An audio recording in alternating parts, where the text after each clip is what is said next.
jury seated in this historic trial against former President Trump. New details on who they are, what comes next, and why the judge is warning the former president about messing with those jurors. We'll take you live to downtown Manhattan in just a second.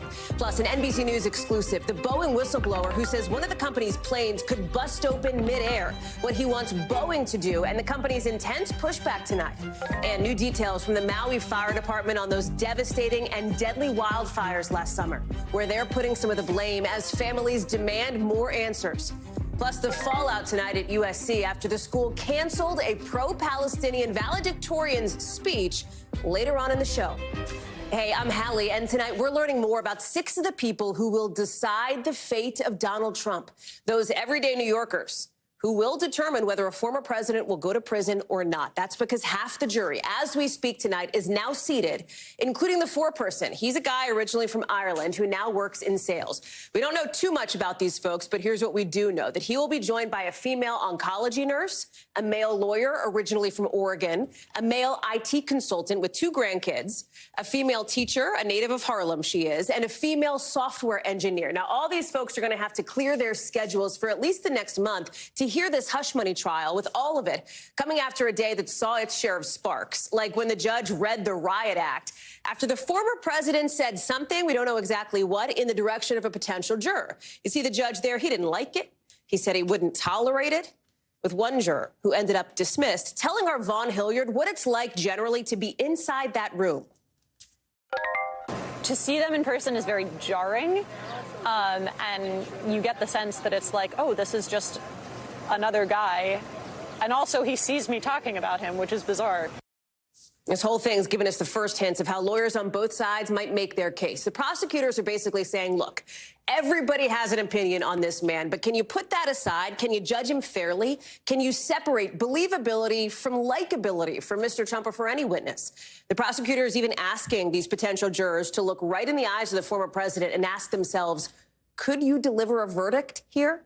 Now, Mr. Trump's attorneys, they're going right at the jurors. They're digging up some of their old social media posts even. They want to know if, for example, these jurors know that Mr. Trump faces dozens of other charges. And that big question, can they remember? They're asking, can you remember that Donald Trump is innocent until proven guilty? Vaughn Hilliard is outside the courthouse for us. Okay, so Vaughn, here we have 6 jurors already seated. I believe, last I checked before walking into the studio, the court was going a little bit late tonight because the judge wants to get more potential jurors questioned. And what's so interesting is the way that these online posts, like old Facebook, Instagram posts from years ago, are being brought back up to some of these jurors as the Trump team's been trying to do their homework. You're absolutely right. There's actually 3 potential jurors that are still inside of this courthouse, along with Donald Trump, that are continuing to answer questions from the prosecution as well as the defense team. So we could potentially have more than 3 or more than 6 jurors that are been selected here coming out of today, which is significant. But you said it. You know what? I think journalists and politicians are used to scrutiny of social media pages, for instance, in background. But these are otherwise New Yorkers who are not in public by any means, who got their jury duty summons, like any American does, showed up to a courthouse on a Monday, and by Tuesday, the defense attorneys for Donald Trump were scouring their social media accounts, going back to 2015 and 2016, and statements they had made about Donald Trump. And you saw not only the prosecution, but the defense team, Hallie, have the opportunity to challenge some of these potential jurors and remove them from the courthouse, remove them from the jury pool. And after that process, after about 90 individuals had gone through a line of questioning, just 6 of them moved forward. We are now down to 3 more that are inside right now here. And we could, as I said, walk away with another. But I want to let you hear a little bit more from that conversation with Kara, if I may, because she was there within 30 feet of Donald Trump, and she talked about the gravity of what it felt like to be one of those individuals sitting there knowing that Donald Trump's legal fate could very well rest in the hands of somebody like her. Stay close. It was a really fascinating contrast between feeling that gravity of not only is someone's fate kind of in our hands here, but the fate of parts of our country's legal system going forward is kind of in our hands because this is unprecedented. Ultimately, Hallie, we're going to have 12 jurors and 6 alternates. So we've got to get to 18. Court is not in session tomorrow, but they'll be back on Thursday to continue this jury selection process. So then let's talk timeline. Let's say this pace keeps up. It is possible that we could see, in fact, openings as soon as maybe Monday. Fair? Right. Those 6 individuals who were sworn in this afternoon as jurors were told to be prepared to come back on Monday morning at 9:30 a.m. Eastern. Now, this was a slow-rolling process, Hallie. It seemed like this may get drawn out, potentially take even 2 weeks. But the judge indicating, hey, maybe there's a shot that we could get going with opening statements in this trial as soon as Monday morning. Vaughn Hilliard, I have to tell you, Vaughn, we were talking to our legal expert yesterday who was like, this is a grind, it's a slog. It's actually been kind of interesting to watch these people talk about their media diets, like their backgrounds, whether they think they could be impartial, these old memes and social media stuff that's coming up. I wonder if that's been your experience watching this as well. I'm just curious. It's unique. So often I think in our roles, Hallie, right, we'd go and try to find voters to talk to and give us information about who they are and what led them to vote a certain way or have us hold a certain opinion. Well, with this process, the folks have got to answer those questions. They are literally given 42 questionnaire, and 2 people so far today alone revealed that they had read The Art of the Deal, right? I mean, these are unique communities here with unique individuals with different political opinions, different jobs, and, as one person who is actually currently one of those 3 folks that I was talking about, potential jurors inside of the courtroom right now, said that he works in finance and that he has friends who know Donald Trump. And now they're beginning to ask him further about that sort of relationship. So it's really fascinating just the extent to which people live their own unique lives and how that kind of encapsulates sort of the American political discourse here in 2024. In so many ways, a human moment, but also a historic one as well. Vaughn Hilliard live for us in downtown Manhattan. More to come, I know, fresh at 6. Thank you. To an NBC News exclusive now tonight, a critical one. The Boeing whistleblower making some explosive accusations against the company, sounding the alarm over an issue he says is so serious it could cause 787 Dreamliner planes to break apart in midair. Sam Salapore making clear to our Tom Costello what he thinks needs to happen. Should Boeing ground the 787 right now to check the gap sizes? I would say they need to. The entire fleet worldwide? The entire fleet worldwide. Now, Salapore says that kind of catastrophic failure would only happen after a 787 flew safely thousands of times.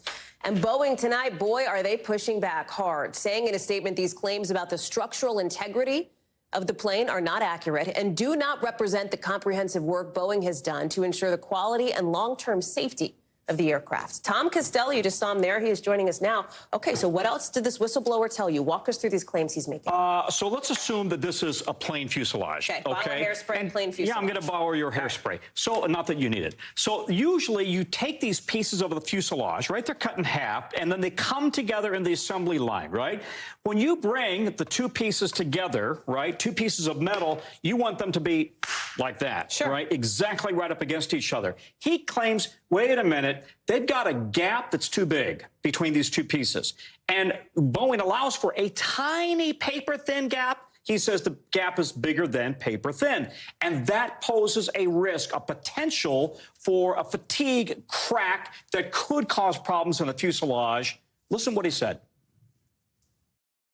As far as I'm concerned right now, needs an attention. And the attention is you need to check your gaps, make sure that you don't have potential for premature failure. Yeah, did you catch that?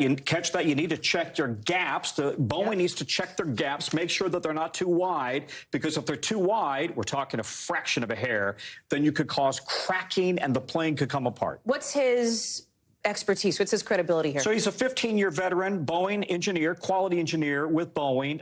He claims that the only reason he's bringing this up is because he is deeply concerned and he feels he has an ethical obligation. And as you know, Boeing's had issues with the 787 over the years. Nothing potentially this serious, but they have had issues, for example, with the batteries on the 787 that led to a couple of minor fires. We've also had delivery suspended due to assembly line issues. But this is far more potentially more serious for Boeing, and clearly Boeing thinks so as well. Salapur is going to be heading to the Hill to tell lawmakers about his concerns in person. Right. And you talk about Boeing seems to be worried. They legit seem concerned about what this guy's going to say. And they're angry, to be honest with you. Tell me Listen, more. they held a 2-hour conversation with reporters yesterday. I was in it for 2 hours getting a detailed debrief Off camera? on how they do stress testing. I mean, down to the millimeters, fractions they were explaining to us. This is the latest Boeing statement because it's important. We're going to read it in its entirety because it matters. Boeing says the following: the issues raised have been subject to rigorous engineering examination under FAA oversight. Yes, that's right. The FAA has been involved in this. This analysis has validated that these issues do not present any safety concerns and the aircraft will maintain its service life over several decades. In other words, your plane should be able to fly for decades. We continue to monitor these issues under established regulatory protocols. Read that. The FAA is honest like white on rice, and they are. Beyond this, right, we've talked, how many times have you been sitting here right at this table, right at this desk, talking to us about issues with Boeing more broadly here? Obviously, there was the Alaska Airlines door plug, the failure of dozens of FAA safety audits by Boeing here. Talk to us about the sort of accountability consequence piece to this. Again, beyond the claims that this whistleblower is making. The MAX 8 crashes overseas that killed 346 people. Listen, Boeing has a credibility problem. They recognize they have a credibility problem because for years they've had a series of very serious incidents. They've made claims that have proven to be not true. They, and I got to say, a lot of outside experts say this is different. This allegation is probably over the top. And Boeing has been on this issue, recognized it had a gap problem, has already worked with the FAA on a remedy, and any plane that you're on has already been checked. I'm going to make this one point. I was going to say, probably the point I'm about to ask you, but go. No, Boeing claims that they've already checked every single plane already flying. They find no evidence whatsoever of a stress fracture or fatigue, and that they've already tested the planes that are actually in there, that are going through their manufacturing process to 165,000 takeoff and landing cycles. That's unbelievable. So to that point, if somebody's looking and you can see the kind of plane that you're booking when you book your tickets, if you see that you have a Dreamliner versus a different kind of plane, would you give advice to somebody? Would the recommendation from Boeing be you should be comfortable getting on that Dreamliner? You know, I don't give advice like that because everybody asks me. I would just say I fly all the time. I flew a 737 MAX this weekend. I flew a Dreamliner last week. They're prolific, and Boeing has a very good reputation on these planes. Tom Costello, we're so glad to have you. We're looking forward to more of your interview with that whistleblower. Really high profile, that exclusive here to NBC News, coming up tonight on Nightly News with Lester Holt, 6:30 Eastern, however you watch your local NBC station. Thanks, Tom. You bet. Listen, as we speak, more than 20 million of us are in the line of fire with tornado watches in effect over in the Midwest, with several reports coming in already. Look at this, one flying through Nebraska. Ooh. You see that funnel cloud there touching down in Missouri? A twister obliterated this building, ripping off the roof. It's a Trap Shooters Association, which calls the damage catastrophic. Obviously, it is. And the National Weather Service says 2 people were hurt when this tornado blew through, leaving behind this damage in parts of Kansas. Meteorologist Bill Cairns is with us. Okay, what's up with this tornado watch? What should people be looking for? Well, we're in the middle of a tornado outbreak. We've now had 12 reported tornadoes going from early this morning. These are the red dots showing you where the tornadoes were in Kansas. We just showed you. This afternoon, we've had a couple in Nebraska and a bunch here in Iowa. And now we're starting to watch these storms spreading through Iowa, and eventually they're heading into Illinois. So we have a lot of mess out here. So the storm itself is spinning over Grand Island, Omaha. We have tornado watches that are up here in Iowa until 6 and 7. We have another tornado watch into areas of western Illinois till 8 p.m. St. Louis is under severe thunderstorm watch until 9 p.m. And this is just, continuing. We're at the peak of this right now. So we do have a couple active severe thunderstorm warnings in orange. We have one tornado warning here. Notice all the bright lightning strikes right near the center of this one. So again, this is a Doppler indicated tornado. We've had a bunch spotted today. We showed you some pictures. I haven't seen any what we'd call violent tornadoes, the really powerful ones that can take out a whole town. So far, we've had what we call either rope tornadoes or maybe drill bit tornadoes that are kind of narrow. They do a little bit bit, they do damage, but in a very small section. So we'll watch that there. Also, we have 2 tornado warnings here in northern portions of Iowa. This is the border here with Minnesota, and this is Interstate 90 here just to the north. So for the rest of this evening, the storms will be moving from the Quad Cities towards Dubuque, and then also heading towards Peoria, St. Louis. I mentioned you have a chance of some isolated strong storms, and our friends to the south. And then once this all dies down later tonight about midnight, tomorrow we're going to do it again. Not quite as severe, Hallie, but we'll be talking about Fort Wayne, Toledo, Detroit, Cleveland, Akron, Columbus. So some big cities there in the southern portions of the Great Lakes. Bill Cairns, lots to watch tonight. We'll be checking back in with you, I know, throughout the evening. Thank you. Overseas now, Israeli soldiers now running so-called readiness drills as the world waits to see how Israel will retaliate against Iran, with the country's war cabinet meeting again in just the last few hours to try to hash out what comes next. Right now, it is honestly kind of a guessing game over when and how Israel will respond to the Iranian attack. And it comes as, look at this, our team is getting an up-close look at the remnants from one of those Iranian missiles shot down in Israel. We're going to have more on that in a second. We're also learning Israel's response is expected to be somewhat limited. It'll probably include strikes against Iran and its proxies, according to what 4 U.S. officials are telling our team. That has a whole bunch of world leaders pretty nervous, because Iran says it's not looking for things to escalate more, but they say if Israel does launch a counterattack, the Iranians promise what they call an extensive and painful response of their own. We have been very clear in our concerns that this war not escalate. I have to say that Israel's war cabinet will make the decision about what Israel will do. I want to bring in Raf Sanchez, who's live for us in Tel Aviv. Tell us more about what we're learning about the Israeli potential counterattack and that moment where I believe that you and our colleagues got to see right up close some of the aftermath of the Iranian aerial assault. So, Hallie, it's really interesting. This time last week, it was Israel that was waiting anxiously to see what Iran's attack would look like, how big it would be, what kind of scale. Tonight, the roles are reversed. The Iranians are waiting to see at what scale Israel will respond. The Israelis trying to strike a careful balance here. They want to hit back hard enough to show that Iran's attack on Saturday night was unacceptable, but they do not want to hit back so hard that they cause a full-scale war. One possibility is that they strike in Syria rather than in Iran itself. That would still be an escalation, but it wouldn't be quite an escalation to the same scale of attacking within Iranian territory. Now, Hallie, earlier today, we got a chance to look at part of one of those 110 ballistic missiles that the Iranians fired on Saturday night. Most of them were intercepted outside of Israeli airspace, but some of them got through.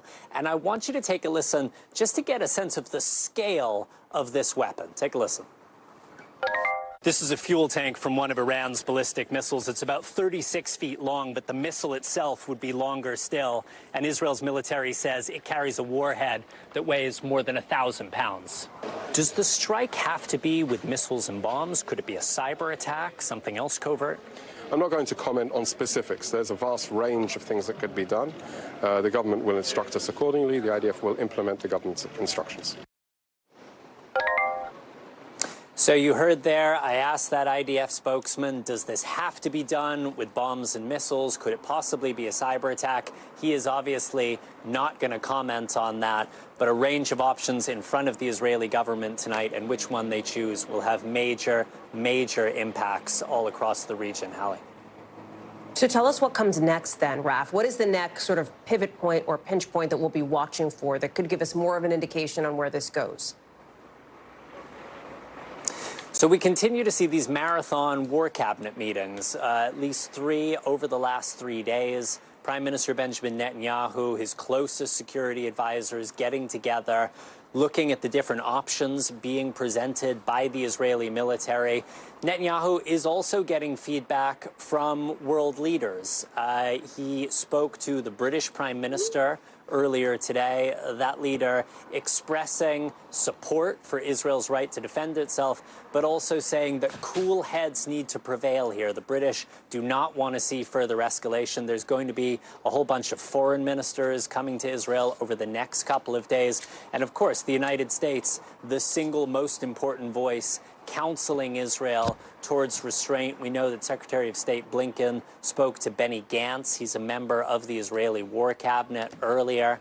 So a lot of different inputs, but ultimately the decision will be with Prime Minister Netanyahu. Hallie. Raf Sanchez live for us there in Tel Aviv. Raf, thank you so much for your reporting. Here at home, we've got some breaking news just coming into us now in the last couple of minutes from court documents suggesting that Senator Bob Menendez, the New Jersey senator who's been indicted, may blame his wife for that big bribery scheme he's accused of being at the center of. Let's bring in Sahil Kapoor, who's live for us on the Hill with more. Sahil, so he may suggest that his wife is the one at fault here? Help us understand this. A really remarkable development, Hallie, just coming into us from our colleagues Jonathan Dienst and Courtney Copenhagen. This is reporting that Senator Menendez may take the stand and he may blame his wife, Nadine. This is according to court documents that were made public today that our colleagues just reported on.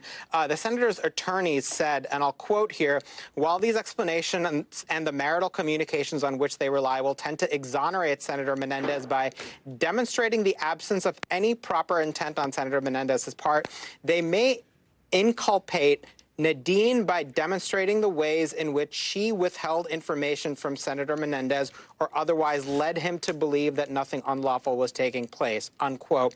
In other words, suggesting that maybe he was a victim of her actions and maybe he was duped by her. This is all coming from Senator Menendez's attorneys, according to court documents. Bob Menendez, the Democrat from New Jersey, remains a senator. He has defied calls to step down in the midst of these legal proceedings and these corruption charges that he's facing, a number of federal charges that he's facing.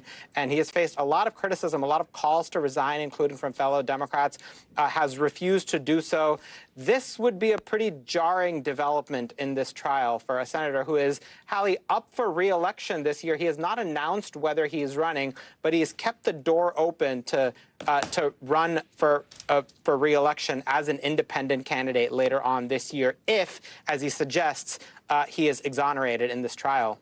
Sahil, is there anything in these documents that would suggest that Nadine Menendez is okay with, in essence, her husband essentially making her the fall guy for this? This is very difficult to know, Hallie. That's obviously the question that we're going to explore, but I haven't read all of these documents, so I don't want to get ahead of myself on this front. No problem. It just in the last few minutes we're seeing this come to us, but this would be I don't know the history of this kind of a defense, but it's certainly going to turn some heads around here. Whether it works in court, I'll leave it to the legal experts to suss out. Sahil Kapoor, more reporting to be done on that. Thank you so much for bringing us that piece of developing information. Thank you. Staying on the Hill now, a few hours ago in the Senate, you could hear the sound of what Democrats and even some Republicans suggest is a big waste of their time. Hear ye, hear ye. All persons are commanded to keep silent on pain of imprisonment while the House of Representatives is exhibiting to the Senate of the United States articles of impeachment against Alejandro Nicolas Mayorkas. That is the Sergeant-at-Arms officially welcoming over top House leaders, the House managers, and their articles of impeachment against the Homeland Security Secretary. Now, let's be clear here. There is virtually zero chance that Alejandro Mayorkas ends up convicted. And you shouldn't expect some kind of big weeks-long trial like what we saw twice with former President Trump. Democrats hope to move past this whole thing by this time tomorrow. We will keep you posted, obviously, right here, if in fact that happens. Just across the street from the Capitol, the Supreme Court, some tea leaf reading tonight with the justices sounding kind of skeptical about a case involving a Capitol rioter, a case that could upend a separate trial for former President Trump. Before we get to Mr. Trump, start with the guy you're seeing here. This is Joseph Fisher, the former Pennsylvania cop. You see him there at the Capitol during the deadly January 6th attack. He faces a bunch of charges, but he's asking the justices to throw out just one of them, the one that's called obstruction of an official proceeding. Now, if that sounds familiar, that's because that is what Donald Trump is also charged with. In fact, hundreds of January 6 defendants have been charged with this. A conviction could mean up to 20 years in a federal prison. Here's the thing. This kind of charge was set up after the Enron scandal 2 decades ago. At the time, it was designed to catch white-collar criminals. So Fisher's lawyers, the former cop, his attorneys, say the feds are going too far by using this law for something like the Capitol riot. Now, the Justice Department, they say they're being consistent. Ken Delanian is joining us now. Okay, conservatives dominate this court, obviously. Give us a gut check here. the tea leaf reading, if you will. They sounded kind of skeptical of this argument. Walk us through it. Yeah, a number of conservatives appear very concerned that the Justice Department is interpreting this language over broadly. The argument here is that it only applies to people who destroy documents, not to people who violently rush a government building. And there's concern that it could, the way it's being read right now, it could apply to simply protesters. Take a listen to conservative Justice Neil Gorsuch. Would a sit-in that disrupts a trial or access to a federal courthouse qualify? Would a heckler in today's audience qualify, or at the State of the Union address? Would pulling a fire alarm before a vote qualify for 20 years in federal prison? Now, the Solicitor General replied that actually you need corrupt intent, so it wouldn't apply to just protesters. And by the way, none of these Capitol rioters are getting 20 years just on this charge. But nonetheless, there was a lot of disquiet among the conservatives. We talked about how Mr. Trump faces this same charge here, but Jack Smith is in this new filing now saying, okay, throw out this charge against this guy, if you will, at the Capitol, but it shouldn't mean anything about the charge that I'm bringing against former President Trump. Explain the potential impact here on Donald Trump. Well, because he's arguing that even if they decide that it only applies to people who destroy documents, alter documents, or concoct documents, the false elector scheme that Mr. Trump is accused of participating in would qualify. But even if that goes away... That it would be under that umbrella, basically, yeah. But again, even if this whole charge goes away, there are two other charges against Mr. Trump unrelated, including conspiracy to defraud the United States. So this could wound the case against Trump. It wouldn't kill it. Ken Delaney, and lots to follow there. Thank you so much, Ken. Appreciate it. Thank you, Hallie. Coming up here on the show, another country getting in on that beef brewing between Mexico and Ecuador. We'll tell you why. Plus, how this symbol of a city came crashing down with people there tonight promising to rebuild.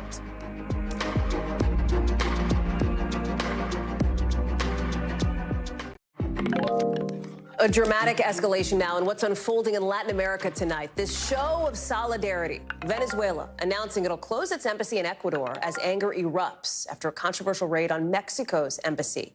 We're going to show you that raid here. Ecuadorian officials, you see it, storming the door of the Mexican embassy to arrest Ecuador's former vice president, who'd been convicted of corruption. He'd been hiding in the embassy. He was granted asylum just hours before the raid, but obviously you see it all going down here. The whole thing setting off this scene in Mexico. Hundreds of protesters showing up, a number of demonstrations, and Mexican leaders now want the UN to expel Ecuador from its ranks until it apologizes. Ecuador blames Mexico for giving asylum to this guy in the first place, saying that their raid was to protect national security. Let's bring in Guad Venegas for more. So now we see Venezuela basically throwing an arm around Mexico, essentially, and saying, hey, we have beef with Ecuador, too, because of this. Do you think more countries could follow that lead? Hallie, we haven't seen any other countries indicate that they are planning to make a decision like the one Nicolás Maduro in Venezuela did. Now, this is a political move by Venezuela. We know that Mexican President Andrés Manuel López Obrador and the leader of Venezuela, Nicolás Maduro, have a very close relationship. So this is just an opportunity for Venezuela to show that support for Mexico. It's a big decision. They shut down the embassy and the consulate in Ecuador, which means they're going to complicate things for Venezuelans in that country. What we have seen is some other countries support Mexico and condemn the actions of local authorities entering an embassy in Ecuador. We've seen Brazil, we've seen Colombia show their support for Mexico, which is also not surprising because usually what happens in Latin America is that the left-leaning governments, the presidents that are populist presidents, usually stick together. You're talking about the president of Colombia, Bolivia, Brazil, even Chile. Usually these countries will show support for each other. And for Mexico, because Mexico and Andrés Manuel López Obrador, the current president, are probably the most powerful left-leaning populist government in Latin America. But again, for other countries to make that big decision and shut down their embassies or consulates, that's just a very big decision. But what Mexico has been doing now is trying to rally support with international organizations. We did see the Mexican Secretary of Foreign Affairs go to different meetings with the community of Latin American and Caribbean states, and also with the Organization of American States, and also with the United Nations, asking them to take some type of actions against Ecuador, which is going to be difficult because you do have the argument from the Ecuadorian government that Mexico was interfering with the local government, with local politics in Ecuador by allowing this former vice president to go to the embassy, right? And Mexico Maduro arguing that inside the embassy, I mean, they were allowed to give him political asylum. So there's a lot of arguments to be made. We'll have to wait and see what the United Nations will do. And I should also add, Hallie, that even the United States has shared a statement on Twitter saying that they do condemn any local authorities entering the embassy, but they are calling for Ecuador and Mexico to find a solution. So for now, it's just Venezuela. Again, it appears to be a political move by Maduro. Quad Venegas, thank you very much for that breakdown and that context. Appreciate it. Let's get you over to the 5 things our team thinks you should know about tonight. Number 1, homicides in cities in this country falling at the fastest rate they have in decades, according to the Wall Street Journal, dropping about 20% in 100 cities in the first few months of the year compared to the same time last year. Researchers say that comes after a big increase in the number of homicides during the pandemic. Number 2, the FDA says fake Botox is the cause of some bad reactions for people in 9 states after nearly 20 reports of problems with vision, difficulty breathing, a tough time swallowing.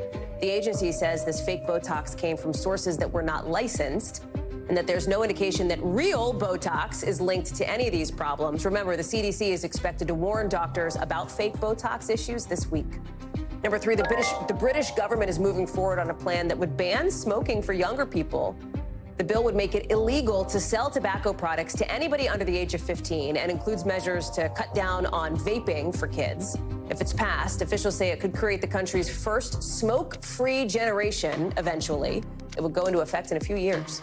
Number 4, by now you know that Caitlin Clark was selected #1 overall by the Indiana Fever at the WNBA draft. She's now saying she's dreamed of this moment since she was in 2nd grade as folks look ahead to the regular season opener, middle of May.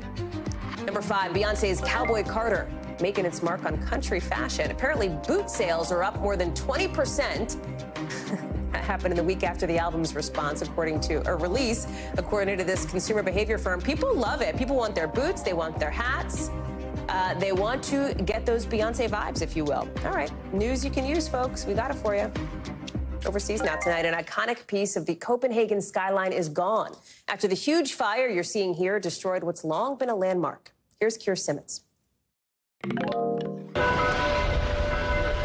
Tonight, shock in Copenhagen after this massive fire destroyed an historic spire that stood for hundreds of years. Firefighters rushing to try to save Denmark's old stock exchange as the blaze tore through the mostly wooden building. The people there left in shock, watching 400 years of history and a landmark in their country disintegrate right before their eyes. It's just a building, but it means so much to us Copenhageners. We lost something big today. We did. Some onlookers teaming up with workers to save many of the priceless and iconic paintings left inside. Officials say the fire was sparked during renovations meant to restore the building's roof. So far, no one has been hurt. The old stock exchange, known in Danish as the Borsen, was built in the 1600s when Denmark was a world capital of trade. The irony, the spire's 4 dragons built with intertwining tails originally meant to protect the building from fire. The disaster drawing comparisons to the fire at Paris's Notre Dame Cathedral that happened almost 5 years ago to the day. 2 historic buildings, 2 devastating collapses. But with restoration work on Notre Dame almost finished, the work has just begun for Copenhagen. The country's Minister of Culture writing on X, "I will do everything I can so that the Dragon Spire will once again tower over Copenhagen. But for now, a fixture of Copenhagen's skyline replaced by tragic memories of smoke and fire." Notre Dame Cathedral here in Paris will be open to the public from December. Already the scaffold is coming down. But for many here in Europe, there will now be more questions about whether enough is being done to protect these historic buildings. Hallie? Keir Simmons, thank you so much for that reporting. When we come back, what scientists think this mysterious thing that slammed into a house in Florida really is. Plus, the new call for more safety guidelines for a supplement you may have in your medicine cabinet right now.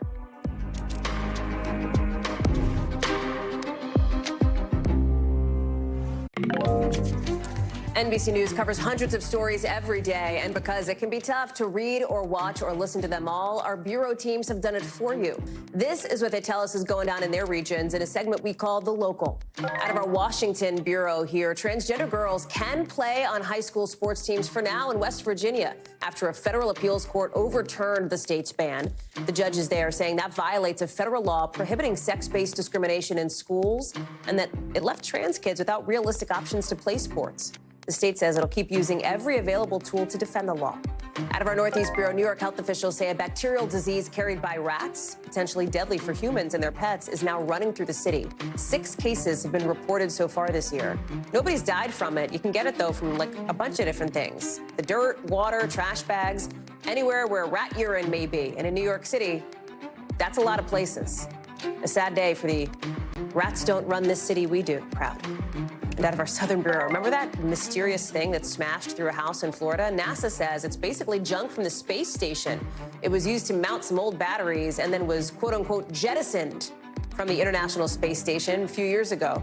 The load was supposed to fully burn up when it entered the atmosphere of the Earth, but this one piece somehow survived. Fortunately, nobody was hurt when it flew through that home.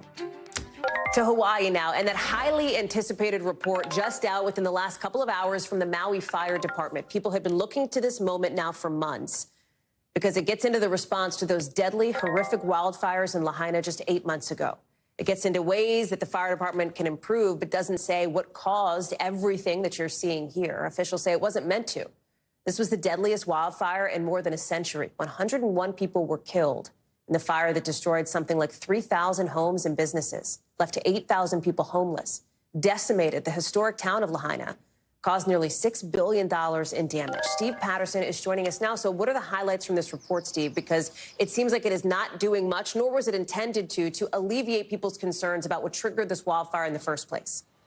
Yeah, Hallie, this is one of those unfortunate situations where the headline of this report is what it doesn't say rather than what it does say. Look, people are looking for essentially 3 questions, which is why did this happen? What caused this to happen? And who is to blame for this fire? And they're saying this because obviously the fire chief, as you just saw, we're going to go to his sound, was essentially came right out and said that there is no investigation. This is not part of a larger investigation. This is something that we do after a fire. Here's the chief in his own words. Listen to this. It is not an investigation. A well-conceived AAR does not point fingers. It does not name names. That's not what we're about. In the fire service, that kind of accusation making doesn't make us better. It only gets in the way of making genuine improvements.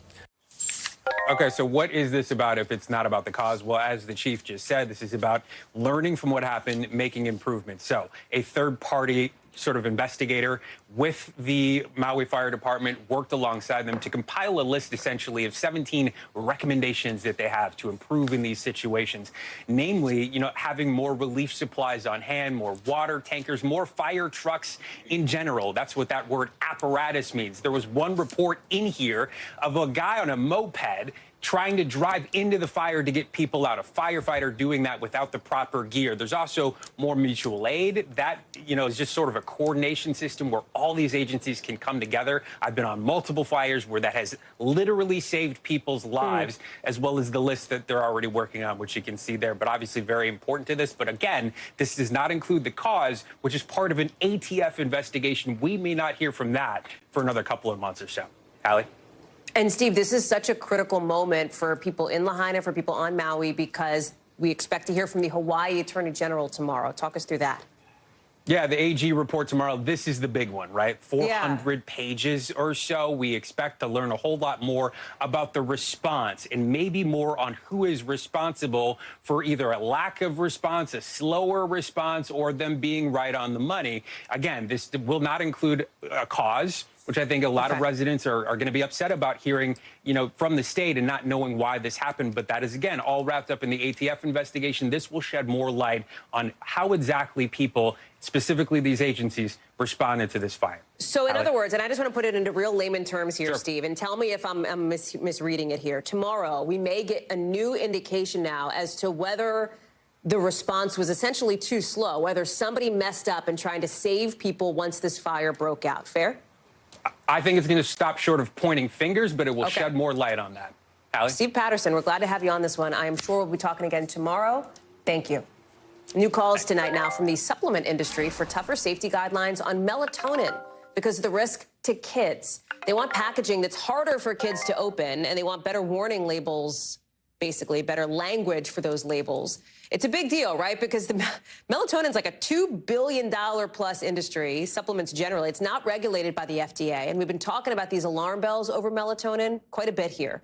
Like when the CDC last month warned that some 11,000 children, about half between the ages of 3 and 5, ended up in the ER over the course of 3 years after taking melatonin. You see Dr. Kavita Patel, who is joining us now. Okay, so it is the supplement industry that wants these new, tougher guidelines. Does that actually have teeth? It does have teeth, and we've seen examples of this before. And when you've got, look, a 530% increase to poison centers, calls to poison centers about melatonin in youth, 420% increase in emergency room visits over about a decade. I mean, those are real numbers, and these are real lives at stake. So a voluntary effort like this has been done in the food industry with allergies. It's been done by the automotive industry with cars. And there's a number of other examples in health and science where we've done this. But the question is how fast, and is it going to be soon enough? So the question of, for example, better child-proof packaging, that helps if it's obviously kids getting into it. Right. But what about, because I think part of the issue, right, is that these gummies look like candy They for do. some They're kids. flavored. They look like my own. I have them in our cabinet for my own kids. I actually thought about how high am I putting them up? Can they get to them? This is why we get this kind of numbers of poison control and try to make sure that parents have access to this. So I think you're getting at the labeling also. Yes, that was the other question. We don't know. We know that from a study done in the Journal of the American Medical Association that about 88% of the labels that are out there are wrong for the amount of melatonin that's in there. Some even including... That's scary. It is scary. Some even including CBD. So things that should not be in there are in there. And that's because, again, this isn't regulated. Can it get better if there is this voluntary push for people to kind of self-regulate? It can, but Hallie, it's also speaking to how many of us are trying to find aid for our kids to sleep. So that was my other question, issue. right? Because I will tell you, like in the parent chats, melatonin comes up, man. I mean, you Mine know. too. Yeah, yes. yeah. Doctor chats, it does too. So a couple of rules of thumb, definitely talk to a health professional. Absolutely go low and go slow, especially with melatonin. And remember, melatonin isn't this like diet supplement, even though that's kind of what it sounds like. It's a natural hormone. When I tell parents it's a hormone that your body normally makes, they go, wait a minute. So I'm giving my kids hormones. And I said, this is something we naturally make, but it is a hormone. So think about it and do the other things. Routine, getting rid of screens an hour before bedtime, and trying to think of other habits so that you don't necessarily depend on just the melatonin. But if you need it, and by the way, for some kids with ADHD or neurodevelopmental disorders, this can be really important and helpful. Super important. Dr. Kavita Patel, we're glad to have you walking us through that. Really interesting. Thank you. Up next, why one college is pulling the plug on its valedictorian's graduation speech. That is now making national news. We'll explain in just a sec.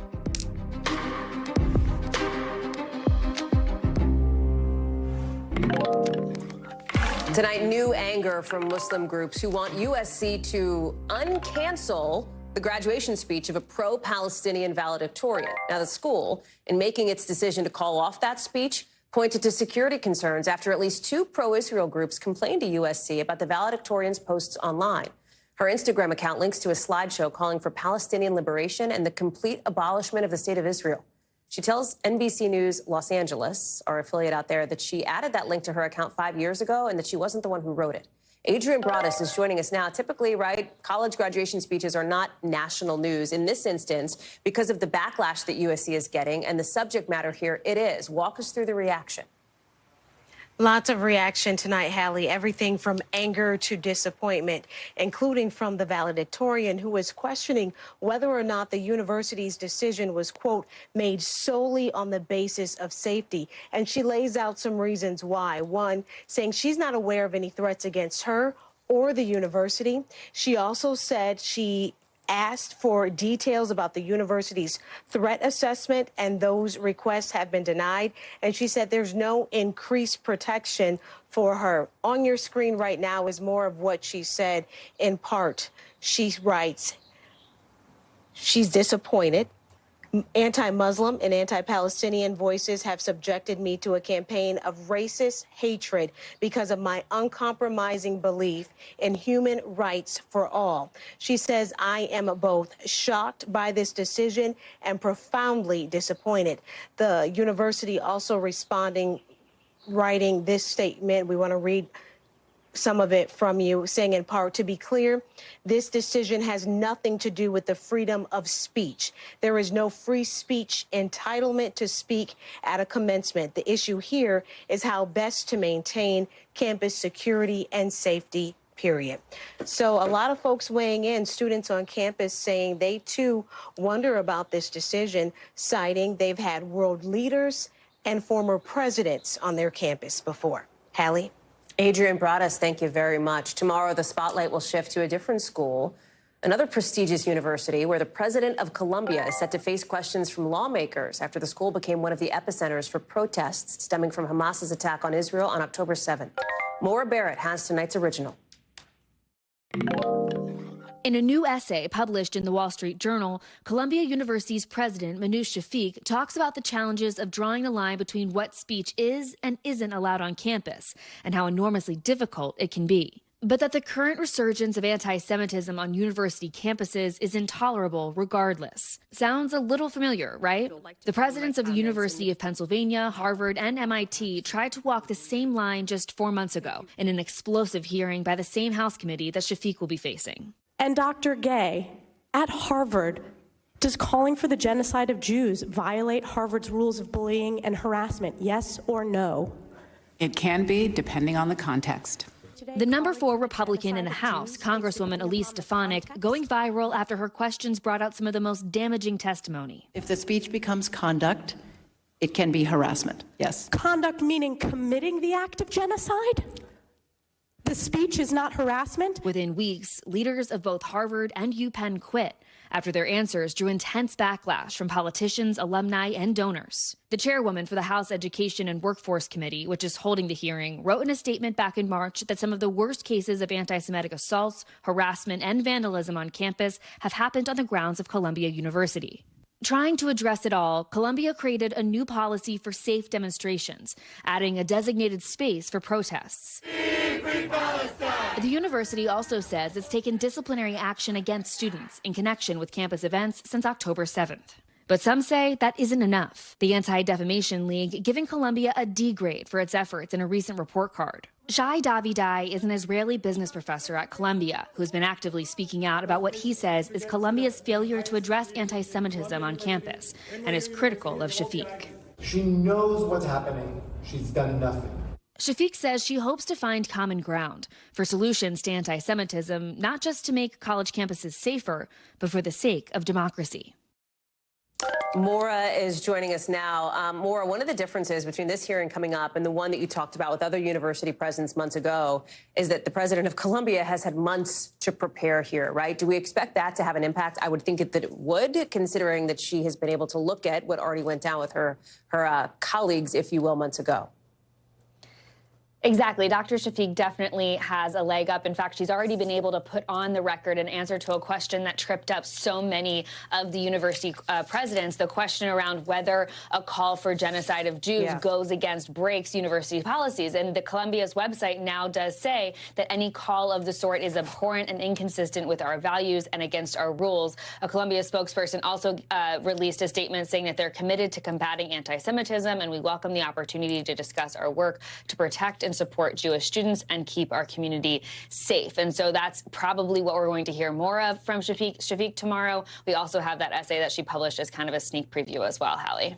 Maura Barrett, thank you very much for that. We'll be watching for more tomorrow. Thanks. Still to come here on the show, more trouble for one of the big names in tickets. We'll tell you why Live Nation could be facing some more heat and what it could mean for you.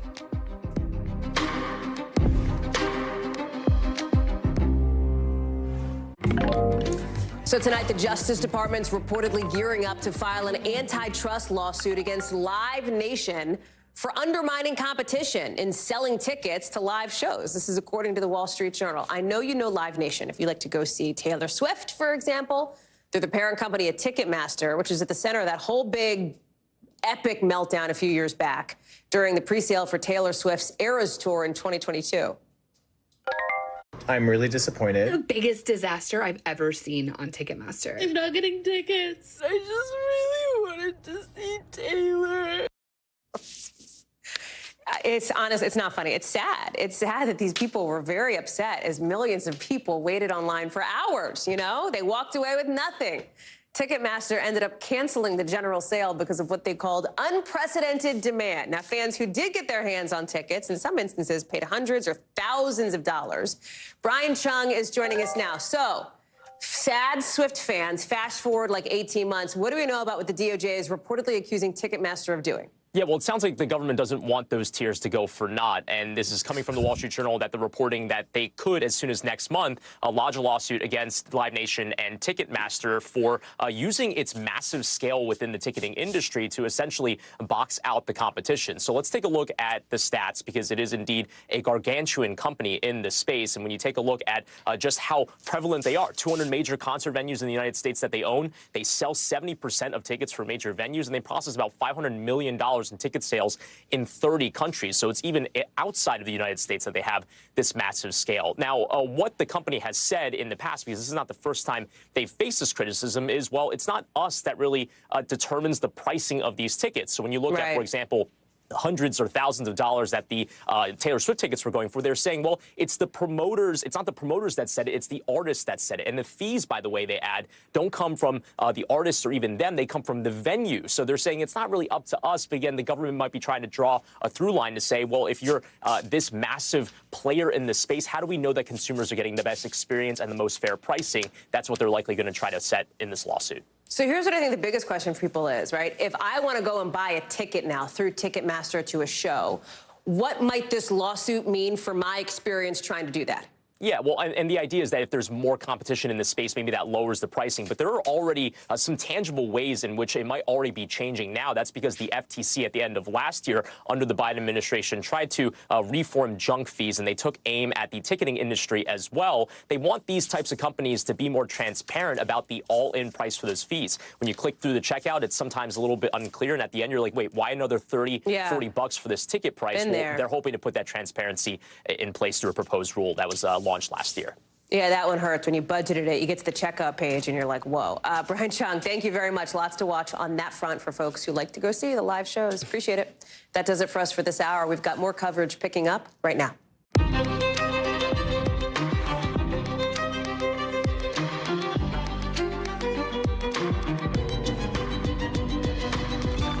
Tonight, more than half the jury seated in that historic trial against former President Trump. New details on who this 7th juror and the rest of the panel actually are, what comes next, and why the judge is warning Mr. Trump about messing with those jurors. We've just heard from the former president. We're going to have that live when we take you to downtown Manhattan in just a second.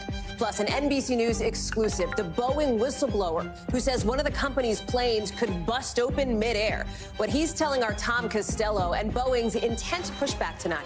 Then a first look into how New Jersey Senator Bob Menendez might fight federal corruption charges to maybe blame his wife.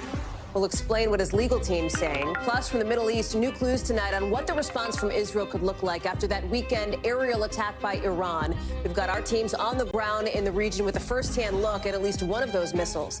Plus, a growing feud in Latin America tonight with Venezuela closing its embassy in Ecuador after the Ecuadorians' controversial raid on Mexico's embassy. What it means for tensions in the region later on in the show.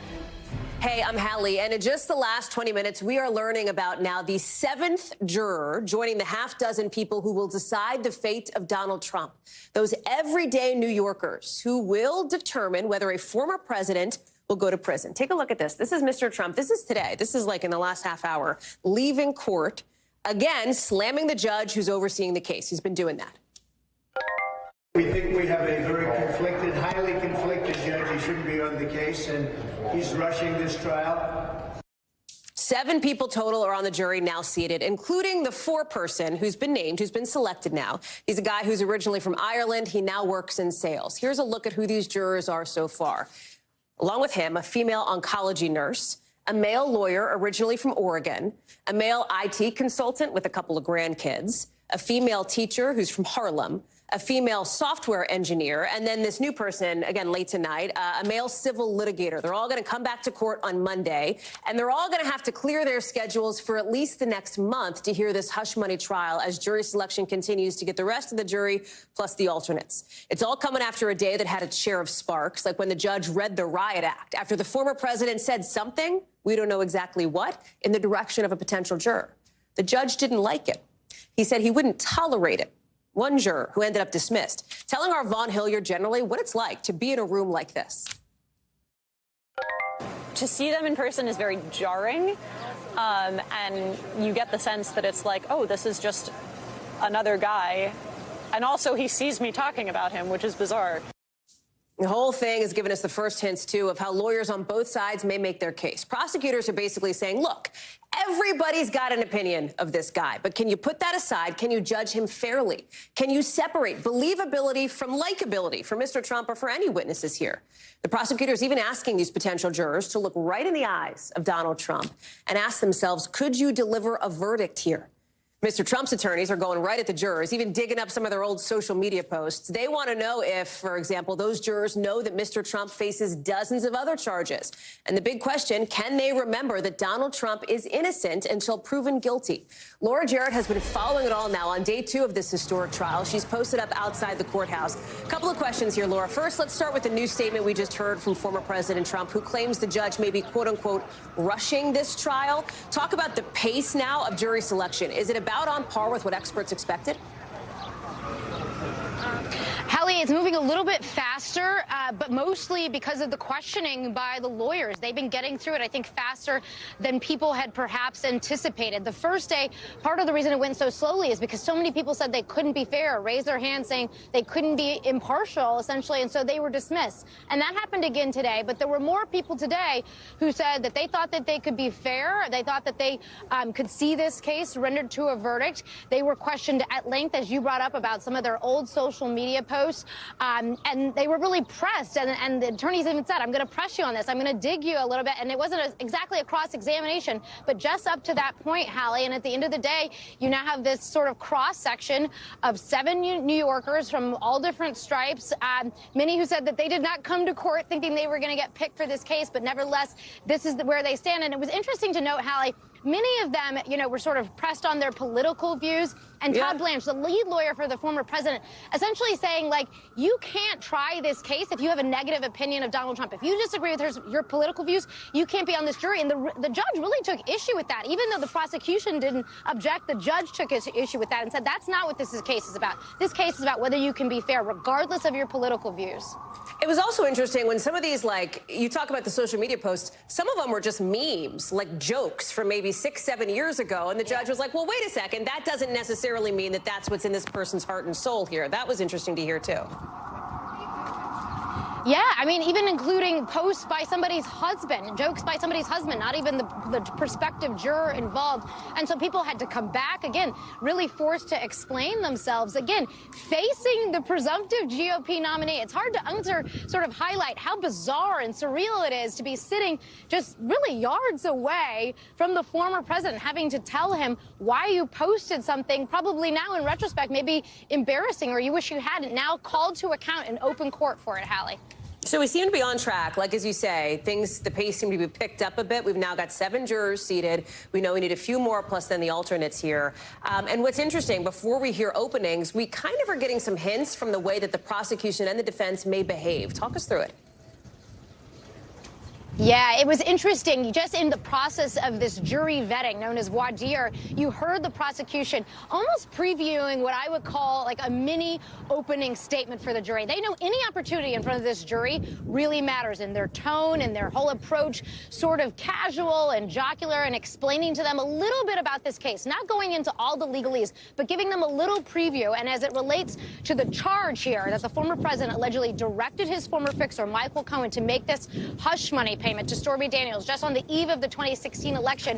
The prosecutors today likened it almost to a husband ordering a hitman to commit a crime against their wife and saying even if he wasn't actually there for that crime, even if he didn't pull the trigger himself, because he ordered the hitman to do it, he can be held liable. And it was interesting to see how the prosecution is trying to structure that kind of theme, trying to give them sort of an everyday example they can get their head around in what would ordinarily be sort of a complicated, messy financial scheme here, Hallie.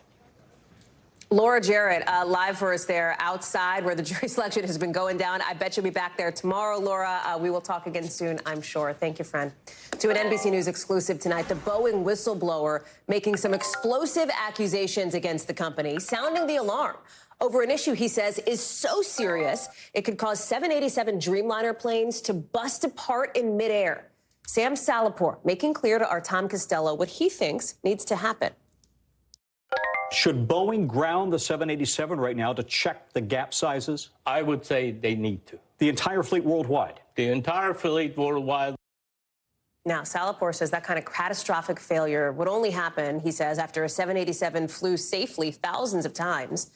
But Boeing's really pushing back hard here, saying in a statement that these claims about the structural integrity of the 787 are not accurate and do not represent the comprehensive work Boeing's done to ensure the quality and long-term safety of these planes.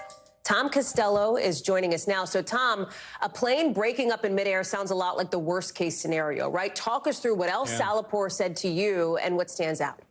So I have a poor man's prop here, okay? All right. Picture that this is the fuselage for a plane, right? This is where you and I sit inside the fuselage. Well, it's made of two pieces. They come together like this. They're mated in the assembly hall at Boeing. He is alleging that the gap between these two pieces, that it's too big. That in many of the planes, many of the 787 Dreamliners, that gap is too big. And that could create a situation where you have essentially a structural flaw that would create the plane to break apart in air. Boeing says absolute nonsense. That's not possible. We have stress tested this plane. But take a listen to my interview with this 15-year veteran Boeing quality engineer who's now come forward, speaking to Congress tomorrow. He's already gone to the FAA. As far as I'm concerned right now, needs and attention. And the attention is you need to check your gaps, make sure that you don't have potential for premature failure.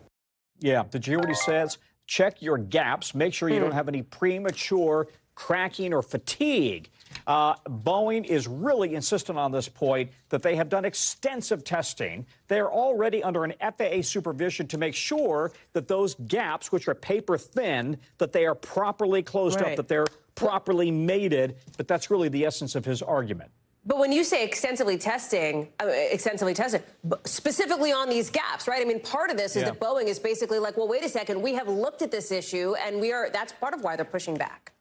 Yeah, not only had they looked at it, they actually stood down for almost 2 years, pausing deliveries of the plane while they worked with the FAA to identify, okay, do we have a problem with the gap? Is the gap itself a problem? They decided no, it really wasn't, based on all their engineering expertise. And second of all, okay, but what do we do to make absolutely sure?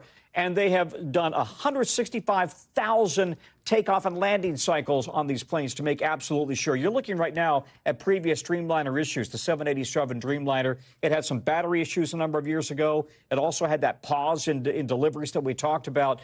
But it's come back and said we have so thoroughly stress tested this plane, we really believe that the composite material that this plane is made of, not aluminum, composite material, it is more resistant to fatigue than the typical plane that you and I might fly on. So here's another portion of the Boeing statement. I do think we owe it to them to read it out here. They say the issues raised have been subjected to rigorous.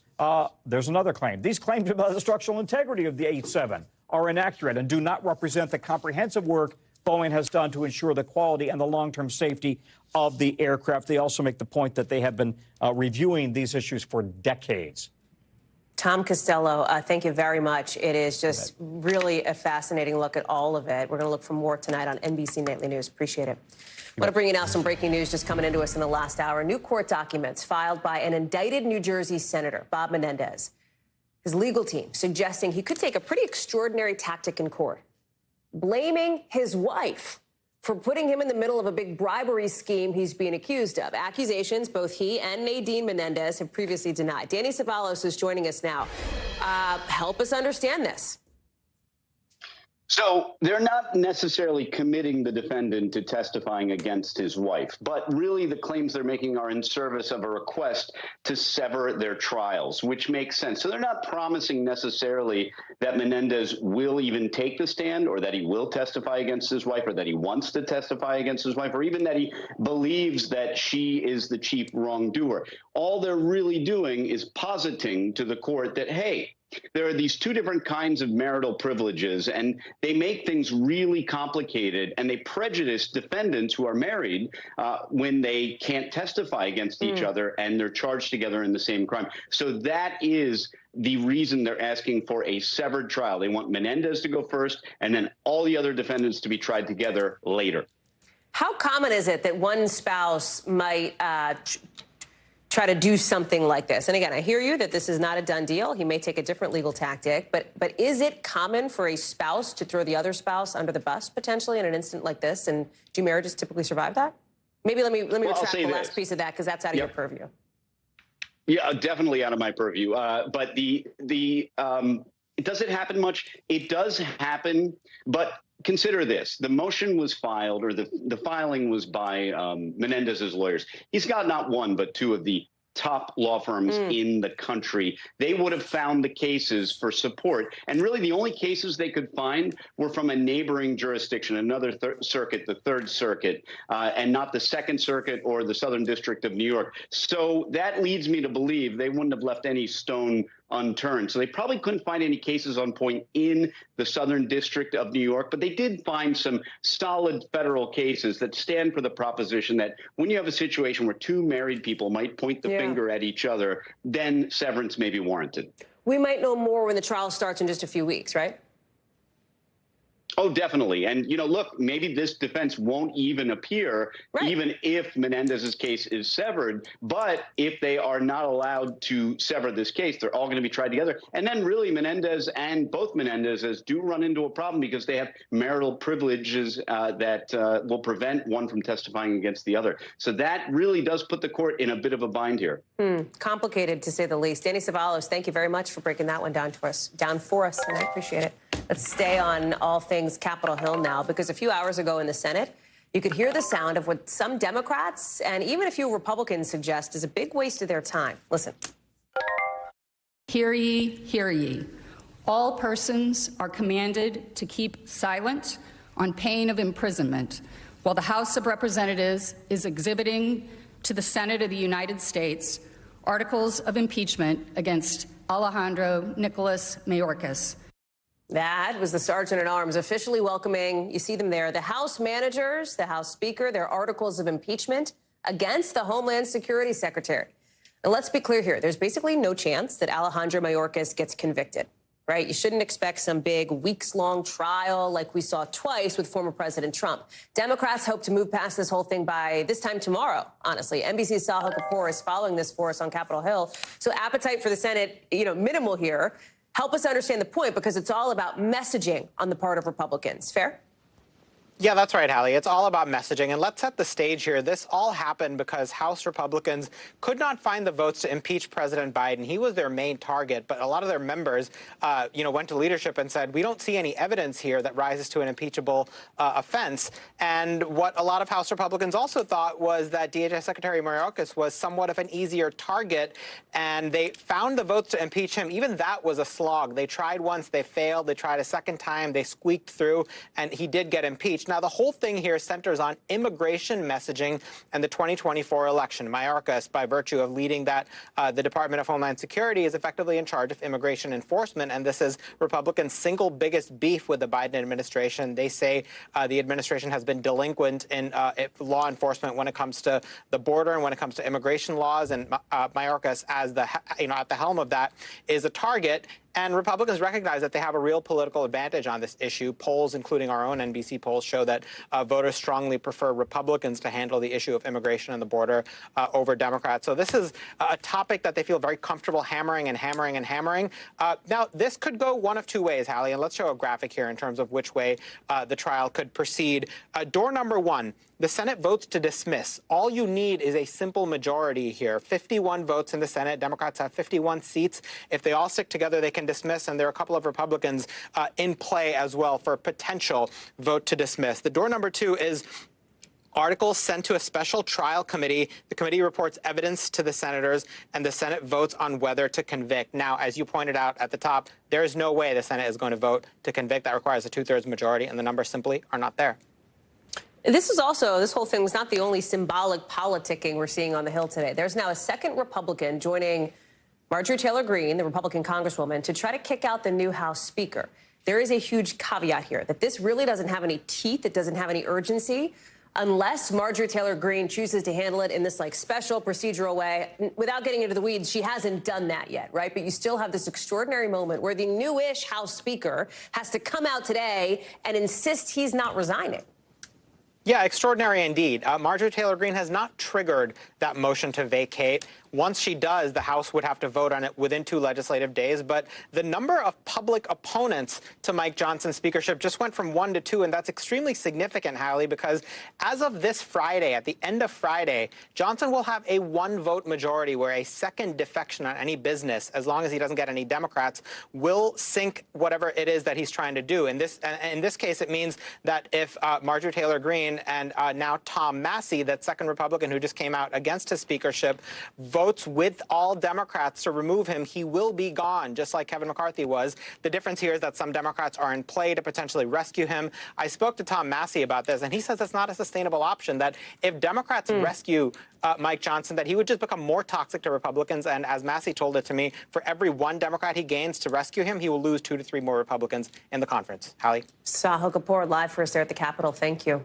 A serious situation happening in Iowa as we speak, with tornado warnings in effect right now. The University of Iowa even warning students to find shelter ASAP. Want to show you some that we're just getting in. Damage now from one tornado that just came through, ripping up this brick house. In all, some 20 million people are at risk in the Midwest under these tornado watches. Let's bring in meteorologist Bill Cairns. What's going down in Iowa? Oh, we know a strong tornado in the last hour has hit Salem, Iowa, and it's still on the move and likely still on the ground. And this is what we were afraid of going in today, the potential for a strong tornado to hit populated areas. I've seen at least pictures of one barn completely destroyed, the house and the barn, and also another area where at least 1 or 2 houses have been completely destroyed. So some people's lives have been turned completely upside down, and we don't know the fate of the people that were, lived in those areas, if they were home or not. And we're trying to figure those things out. And when we clear those pictures, we'll bring them to you. So the storm I'm talking about is this one right here with the red tornado warning on it. So the area that was hit was Salem. So that's right here, Salem, Iowa. That's where the tornado first touched down. That's when it got strong. It went just south of Mount Pleasant in a line like this, and now it's just south of Wapello. This is a pretty large town, lots of homes. So we're hoping that this is no longer on the ground, but they're under a tornado warning. Everyone in this town, the sirens are going off. They are in their shelters. They, underground if possible. So that's with this storm. And then to the south, we have another tornado warning in between Donaldson and Fort Madison. And this one's radar indicated. So at any point, we could have a tornado. The one to the north, we know for a fact storm chasers have seen the tornado. We've seen the damage. This one is what we call Doppler indicated. It's a spinning storm, but we don't know yet if that tornado is on the ground. And this threat will continue probably well into this evening, maybe around 11 or 12 o'clock. It'll finally fade off. Our tornado watches are up till at least 8 p.m. Severe thunderstorm watch is up to 9 p.m., including St. Louis. Looks like St. Louis, the worst, has missed you, thankfully. And so far, now we're up to 16 tornado reports today. So this does classify as a tornado outbreak, Hallie. Bill Cairns, there's a lot to watch, very scary. Please keep us posted when we hear more about what happened there in Iowa. Thank you, Bill. Overseas now, Israeli soldiers now running so-called readiness drills as the world waits to see how it will retaliate against Iran, with the Israeli War Cabinet meeting again in just the last couple hours to try to hash out what's next. And listen, it's a big guessing game at this moment over what that response will look like. Our team in the meantime, is getting this really up-close look at the remnants from one of those Iranian missiles shot down in Israel. We're going to have Raf Sanchez talk about that more in just a second.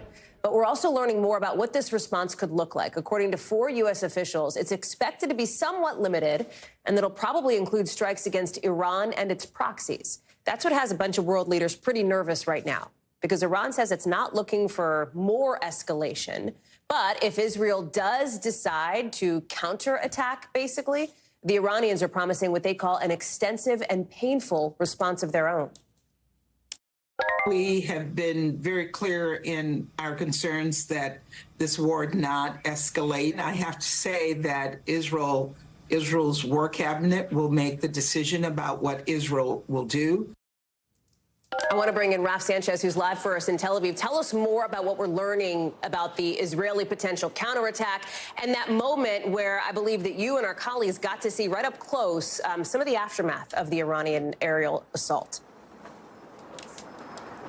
So, Hallie, it's really interesting. This time last week, it was Israel that was waiting anxiously to see what Iran's attack would look like, how big it would be, what kind of scale.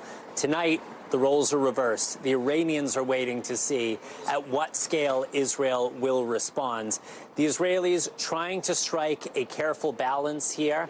They want to hit back hard enough to show that Iran's attack on Saturday night was unacceptable, but they do not want to hit back so hard that they cause a full-scale war. One possibility is that they strike in Syria rather than in Iran itself. That would still be an escalation, but it wouldn't be quite an escalation to the same scale of attacking within Iranian territory. Now, Hallie, earlier today, we got a chance to look at part of one of those 110 ballistic missiles that the Iranians fired on Saturday night. Most of them were intercepted outside of Israeli airspace, but some of them got through. And I want you to take a listen just to get a sense of the scale of this weapon. Take a listen. This is a fuel tank from one of Iran's ballistic missiles. It's about 36 feet long, but the missile itself would be longer still. And Israel's military says it carries a warhead that weighs more than 1,000 pounds. Does the strike have to be with missiles and bombs? Could it be a cyber attack, something else covert? I'm not going to comment on specifics. There's a vast range of things that could be done. The government will instruct us accordingly. The IDF will implement the government's instructions. So you heard there, I asked that IDF spokesman, does this have to be done with bombs and missiles? Could it possibly be a cyber attack? He is obviously not going to comment on that, but a range of options in front of the Israeli government tonight, and which one they choose will have major, major impacts all across the region. Hallie. So tell us what comes next then, Raf. What is the next sort of pivot point or pinch point that we'll be watching for that could give us more of an indication on where this goes? So we continue to see these marathon war cabinet meetings, at least 3 over the last 3 days. Prime Minister Benjamin Netanyahu, his closest security advisors getting together, looking at the different options being presented by the Israeli military. Netanyahu is also getting feedback from world leaders. He spoke to the British Prime Minister earlier today, that leader expressing support for Israel's right to defend itself, but also saying that cool heads need to prevail here. The British do not want to see further escalation. There's going to be a whole bunch of foreign ministers coming to Israel over the next couple of days. And of course, the United States, the single most important voice counseling Israel towards restraint. We know that Secretary of State Blinken spoke to Benny Gantz. He's a member of the Israeli War Cabinet earlier. So a lot of different inputs, but ultimately the decision will be with Prime Minister Netanyahu. Hallie. Raf Sanchez live for us there in Tel Aviv. Raf, thank you so much for your reporting. Coming up here on the show, a year's worth of rain flooding this normally hot and very dry country, turning roads into rivers. We're going to tell you the warnings coming out of Dubai tonight. Plus, Prince William's back on the scene, where he'll be and when for the first time since his wife Kate's cancer diagnosis.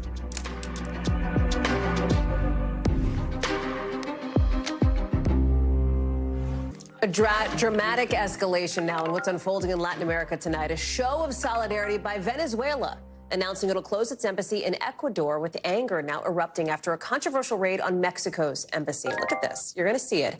See that door at the bottom? That's Ecuadorian officials storming the Mexican embassy, coming through the door to arrest Ecuador's former vice president, who had been convicted of corruption. He'd been hiding in the embassy. He was granted asylum just hours before the raid. Now, this raid set off really a lot of demonstrations in Mexico. You're seeing some of them there. Hundreds of people showing up there, with Mexican leaders now hoping that the UN will expel Ecuador until it apologizes. But Ecuador is blaming Mexico for giving asylum to this guy in the first place, saying their raid was to protect national security. Let's bring in Guad Venegas for more. And Guad, as you well know, this is in many ways about the political relationship between the leaders of Venezuela and Mexico here. What message does this send? Hallie, it is. It's an opportunity for Nicolás Maduro, the leader of Venezuela, to support Mexico. Nicolás Maduro has a lot of issues going into the elections in Venezuela. The U.S. is going to sanction Venezuela again because they say Venezuela and Nicolás Maduro are not following through with their promises to hold fair elections. But if Maduro can get in with the Mexican government and gain that support, he's hoping that the Mexican government will support him in whatever type of election they're going to have this summer in Venezuela. Now, Mexican President Andrés Manuel López Obrador and Nicolás Maduro have been very close for years. Maduro even attended AMLO's inauguration. Recently, Mexico announced that they would be repatriating Venezuelan migrants with money. This is one of the first times we hear this, where they're repatriating migrants back to Venezuela after the U.S. pressured them, and they're going to give them up to $110. Maduro said it was a good deal that he was able to strike for those migrants that have to be sent back to the country. So there's a lot going on between these two leaders, and Maduro saw this as an opportunity to support Mexico. Now, this is going to affect Venezuelans in Ecuador. So you have to think of what this means for anyone that has to go to an embassy or to the consulate in Guayaquil, which is also being shut down. They will now have to go to another country if they need to do any type of government change with passports or whatever has to be done at an embassy or a consulate. Now, we've seen the international community, members of other Latin American countries or the blocs. You've got the community of Latin American and Caribbean states that met, and some of them have shown support for Mexico in the sense that they condemn local authorities entering the embassy, but they aren't going as far as shutting down their embassy or consulate, and they're asking for both countries to find a solution to this. The U.S. also spoke. The Department of State indicated on Twitter or X that they wanted both Mexico and Ecuador to find a solution, and also condemned the local authorities entering. So we'll have to wait and see what the United Nations say, because Mexico says they want the United Nations to specifically, as you mentioned, intervene and have some type of sanction against Ecuador. Hallie. Guad Venegas, thank you very much for that breakdown. Let's get you over to the 5 things our team thinks you should know about tonight. Number 1, anti-Semitic incidents in this country are hitting a record high in the last year. According to the ADL, the group tracked nearly 9,000 incidents in categories of vandalism, harassment, and assault. It was something like a 140% increase over the year before. Number 2, the FDA says fake Botox is what's causing bad reactions for folks in at least 9 states. After 20 just about reports of problems with vision, difficulty breathing, problems swallowing, the agency says these products came from unlicensed sources and that there's no indication that real Botox is linked to any of the issues. Remember, the CDC is expected to warn doctors about fake Botox this week. Number 3, the British government is moving ahead with a plan to ban smoking for younger people, with a bill that would make it illegal to sell tobacco products to anybody under the age of 15. It also includes a push to try to crack down on vaping for teens. If this passes, officials say it would create the country's first smoke-free generation. Number 4, here's a question for you. What do the songs Rudolph the Red-Nosed Reindeer and Ready to Die have in common? They are both going into the National Recording Registry this year. 25 recordings make up the Library of Congress inductee list, including songs from ABBA, the Notorious B.I.G., and the Chicks. Number 5, it's official. Travis Kelce, he's got a new side hustle. He's going to be the new host of Are You Smarter Than a Fifth Grader spinoff on Amazon Prime. It's called Are You Smarter Than a Celebrity? It's going to have contestants answer grade school level questions with the help of a group of famous people. Kelce says, I'm excited to be following in the footsteps of so many TV icons. Speaking of icons, tonight an iconic piece of Copenhagen's skyline is gone after the huge fire you're seeing here destroyed what's long been a landmark. Here's Keir Simmons. Tonight, shock in Copenhagen. After this massive fire destroyed an historic spire that stood for hundreds of years. Firefighters rushing to try to save Denmark's old stock exchange as the blaze tore through the mostly wooden building. The people there left in shock, watching 400 years of history and a landmark in their country disintegrate right before their eyes. It's just a building, but it means so much to us Copenhageners. We lost something big today. We did. Some onlookers teaming up with workers to save many of the priceless and iconic paintings left inside. Officials say the fire was sparked during renovations meant to restore the building's roof. So far, no one has been hurt.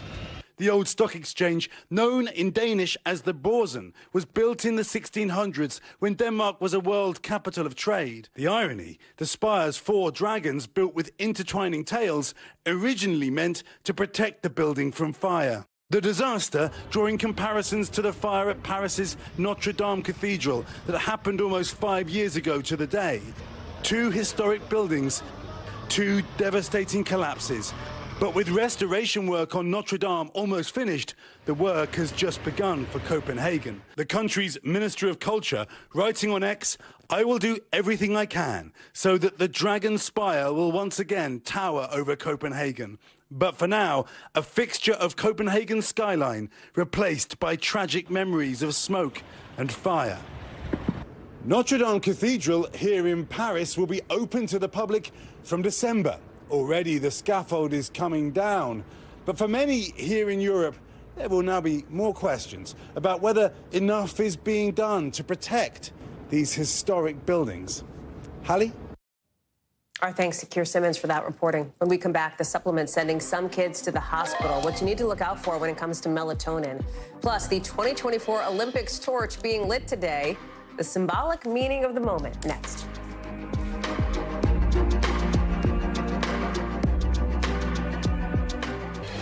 Some breaking news into us tonight. The Oklahoma chief medical examiner has identified the bodies of 2 Kansas women who went missing on March 30th. 27-year-old Veronica Butler and 39-year-old Jillian Kelly. They were allegedly driving through the Oklahoma Panhandle on their way to pick up Butler's children. Their bodies were recovered Sunday. 4 people, including the grandmother of one of the victim's children, have been charged with murder in this case. They're being held without bond. NBC News covers hundreds of international stories every day. And because it can be tough to read or watch or listen to them all, our teams around the world have done it for you. Here's a look at what they're watching in a segment we call The Global. Out of the UAE, take a look at this. Cars basically up to their doors almost. Roads flooded after this historic rain in Dubai. Nearly 5 inches today alone. For them, that's like the average they'd get in a whole year. A ton of flights ended up diverted. Officials warn the city could see another wave of pretty harsh weather in the next 24 hours. Out of the UK, Prince William's set to return to official royal duties Thursday, according to Kensington Palace. It'll be his first public engagement since his wife, Princess Kate, announced her cancer diagnosis last month. He's visiting West London to highlight the work of community and environmental groups there. And out of Greece, the Olympic flame now lit in a traditional ceremony near the site of ancient Olympia. The flame will travel more than 3,000 miles to Paris. Organizers say it's a symbol of peace and friendship among nations. We are just about 100 days out from this year's Paris Olympics. More coverage on that, to be sure, right here on NBC. To Hawaii now, and this highly anticipated report just out tonight from the Maui Fire Department, looking at the response to those deadly fires in Lahaina just 8 months ago. The report gets into some areas of improvement for the fire department, but it doesn't say what caused this absolute devastation you're seeing here. Officials say it wasn't meant to address that. Remember, this was the deadliest American wildfire in more than 100 years. 101 people were killed, 3,000 properties destroyed, 8,000 people left homeless. The whole thing causing $5.5 billion in damage. Steve Patterson is joining us now. So what are the highlights from this report, Steve? Because it seems like it is not doing much, nor was it intended to alleviate people's concerns about what triggered this wildfire in the first place.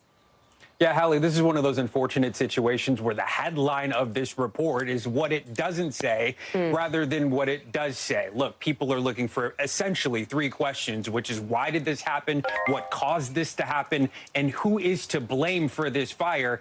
And they're saying this because obviously the fire chief, as you just saw, we're going to go to his sound, was essentially came right out and said that there is no investigation. This is not part of a larger investigation. This is something that we do after a fire. Here's the chief in his own words. Listen to this. It is not an investigation. A well-conceived AAR does not point fingers. It does not name names. That's not what we're about. In the fire service, that kind of accusation making doesn't make us better. It only gets in the way of making genuine improvements. Okay, so what is this about if it's not about the cause? Well, as the chief just said, this is about learning from what happened, making improvements. So a third-party sort of investigator with the Maui Fire Department worked alongside them to compile a list essentially of 17 recommendations that they have to improve in these situations. Namely, you know, having more relief supplies on hand, more water tankers, more fire trucks in general. That's what that word apparatus means. There was one report in here of a guy on a moped trying to drive into the fire to get people out, a firefighter doing that without the proper gear. There's also more mutual aid. That, you know, is just sort of a coordination system where all these agencies can come together. I've been on multiple fires where that has literally saved people's lives, as well as the list that they're already working on, which you can see there. But obviously very important to this. But again, this does not include the cause, which is part of an ATF investigation. We may not hear from that for another couple of months or so. Hallie? And Steve, this is such a critical moment for people in Lahaina, for people on Maui, because we expect to hear from the Hawaii Attorney General tomorrow. Talk us through that. Yeah, the AG report tomorrow. This is the big one, right? 400 pages or so. We expect to learn a whole lot more about the response and maybe more on who is responsible for either a lack of response, a slower response, or them being right on the money. Again, this will not include a cause, which I think a lot of residents are going to be upset about hearing, you know, from the state and not knowing why this happened. But that is, again, all wrapped up in the ATF investigation. This will shed more light on how exactly people, specifically these agencies, responded to this fire. So in other words, and I just want to put it into real layman terms here, Steve, and tell me if I'm misreading it here. Tomorrow, we may get a new indication now as to whether the response was essentially too slow, whether somebody messed up in trying to save people once this fire broke out. Fair? I think it's going to stop short of pointing fingers, but it will shed more light on that. Hallie? Steve Patterson, we're glad to have you on this one. I am sure we'll be talking again tomorrow. Thank you.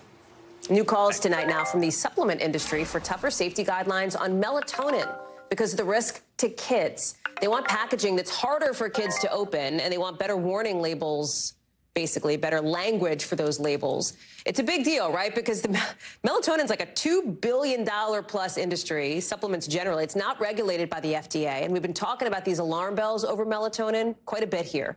Like when the CDC last month warned that some 11,000 children, about half between the ages of 3 and 5, ended up in the ER over the course of 3 years after taking melatonin.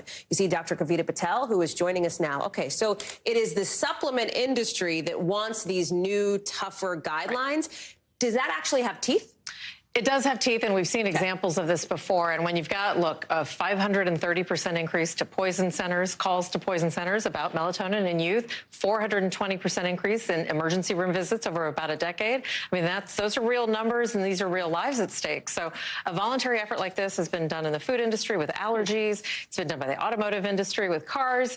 And there's a number of other examples in health and science where we've done this. But the question is how fast, and is it going to be soon enough? So the question of, for example, better child-proof packaging, that helps if it's obviously kids getting into it. Right. But what about, because I think part of the issue, right, is that these gummies look like candy for some kids. They're flavored. They look like my own. I have them in our cabinet for my own kids. I actually thought about how high am I putting them up? Can they get to them?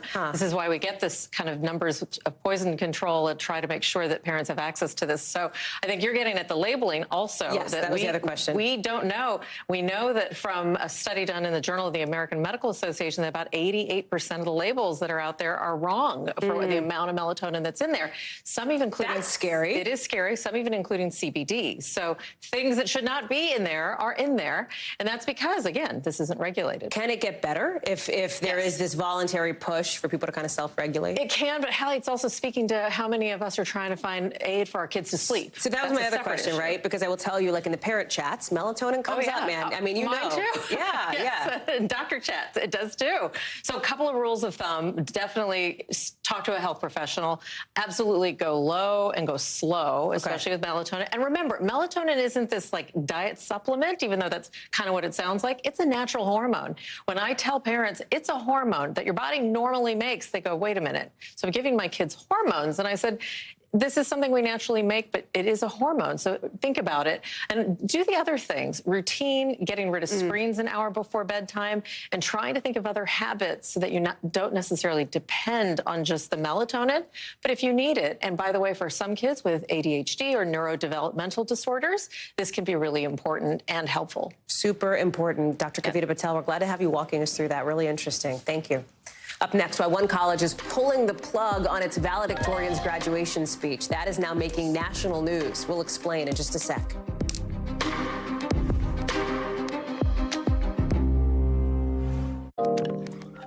Tonight, new anger from Muslim groups who want USC to uncancel the graduation speech of a pro-Palestinian valedictorian. Now, the school, in making its decision to call off that speech, pointed to security concerns after at least 2 pro-Israel groups complained to USC about the valedictorian's posts online. Her Instagram account links to a slideshow calling for Palestinian liberation and the complete abolishment of the state of Israel. She tells NBC News Los Angeles, our affiliate out there, that she added that link to her account 5 years ago and that she wasn't the one who wrote it. Adrian Broadus is joining us now. Typically, right, college graduation speeches are not national news. In this instance, because of the backlash that USC is getting and the subject matter here, it is. Walk us through the reaction.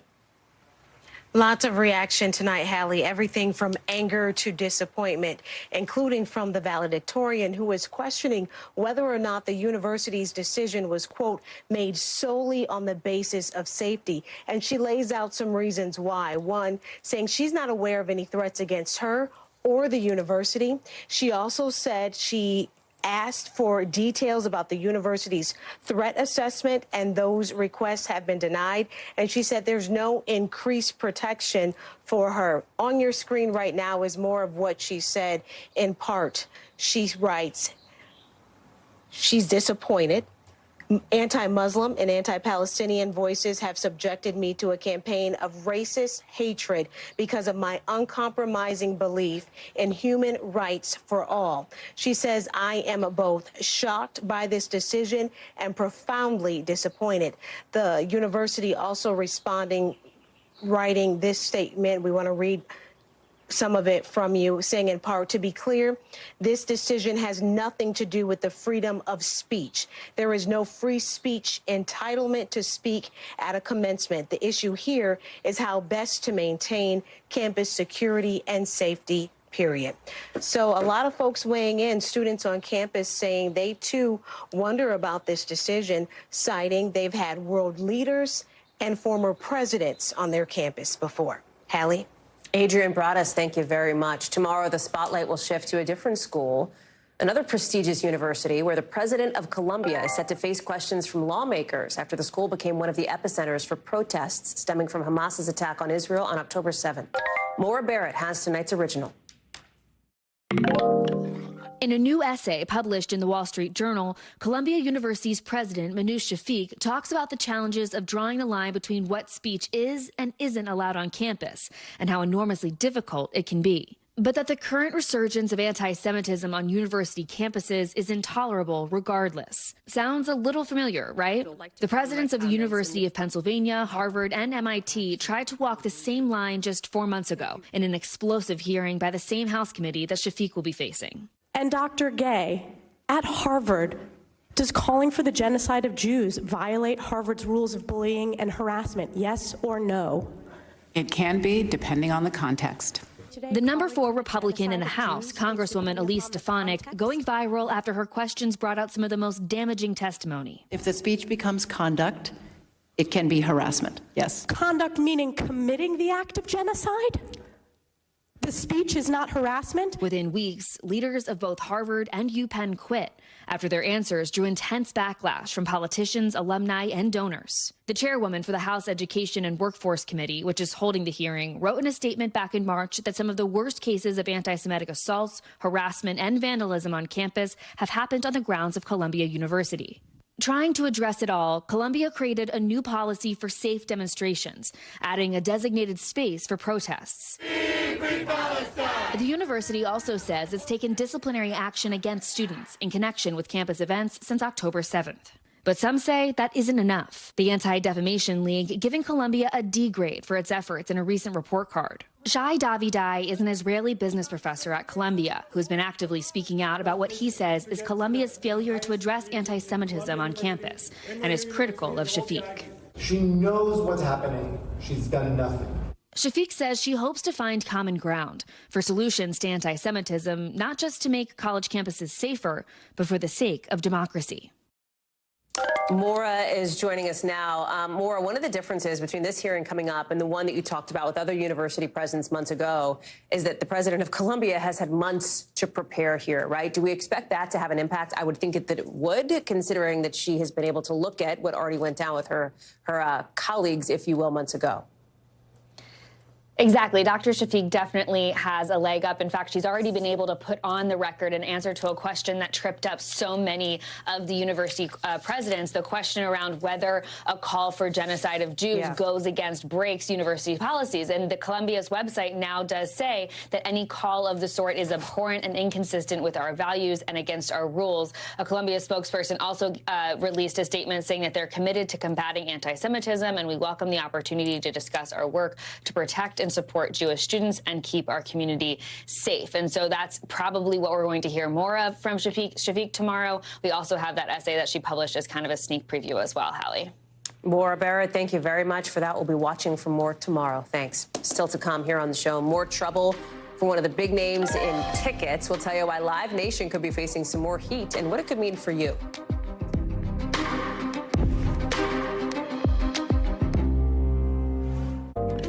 So tonight, the Justice Department's reportedly gearing up to file an antitrust lawsuit against Live Nation for undermining competition in selling tickets to live shows. This is according to the Wall Street Journal. I know you know Live Nation. If you like to go see Taylor Swift, for example, they're the parent company of Ticketmaster, which is at the center of that whole big epic meltdown a few years back during the presale for Taylor Swift's Eras Tour in 2022.